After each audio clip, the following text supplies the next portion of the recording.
ایک صحابی نبی علیہ السلام کے حاضر ہوئے، حضرت حذیفہ رضی اللہ تعالیٰ عنہ، کہنے لگے اپنی زبان کی تیزی سے بڑا پریشان ہوں۔ زبان کی تیزی سمجھ گئے نا کہ نہیں؟ کبھی غصہ آ گیا اور کوئی لفظ کسی کو بول دیا، کوئی بیوی سامنے آ گئی۔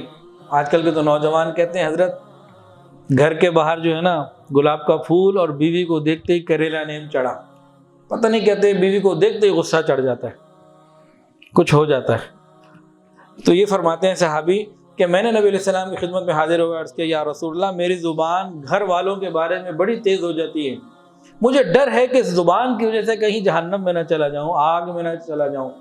نبی علیہ السلام نے فرمایا ارے تم استغفار سے کہاں غفلت میں پڑے ہوئے ہو، میں تو 100 مرتبہ روز استغفار کرتا ہوں۔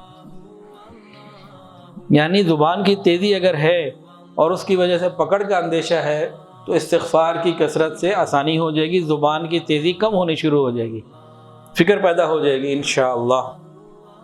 ایک حدیث میں نبی علیہ السلام فرماتے ہیں، انس بن مالک فرماتے ہیں، ایک حدیث میں آتا ہے کہ حضور پاک صلی اللہ علیہ وسلم ایک سفر میں تھے، نبی علیہ السلام نے فرمایا اللہ تعالیٰ سے استغفار کرو، تو کہا کہ ہم نے استغفار کیا۔ نبی علیہ السلام نے فرمایا کہ پورے 70 مرتبہ کرو، پھر ہم نے 70 مرتبہ استغفار کیا۔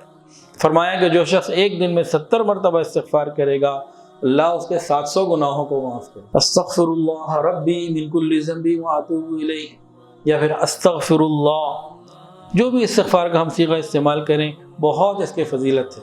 نبی علیہ السلام ایک ایک مجلس میں بعض مرتبہ 100 اور 70 مرتبہ استغفار کر لیا کرتے تھے۔ حضرت ابو ہریرہ رضی اللہ تعالی عنہ روزانہ 12,000 مرتبہ استغفار کیا کرتے تھے۔ ہمیں کتنا کرنا چاہیے؟